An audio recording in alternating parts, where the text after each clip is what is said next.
Hello everyone, welcome to Tactim.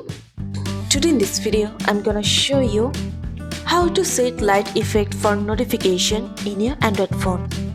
Before starting the video, please subscribe to Tactim. So let's get started. For this, you have to open your settings.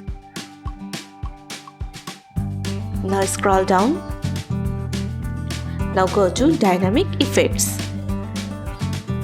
Here you can see the option of ambient light effect. You have to press on this. Now scroll down. Here you can see light effect for notification. Click on this. Now here you can see different type of light effects. You can choose one of them depending on your needs.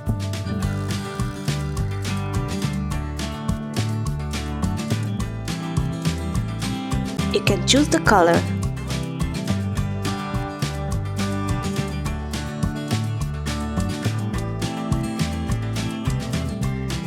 Press and apply.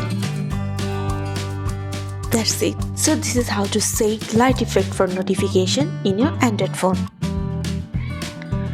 So guys, that's it. You can do this. I think this video is very helpful to you. If it was, then give a thumbs up and hit the subscribe button. And thanks for watching.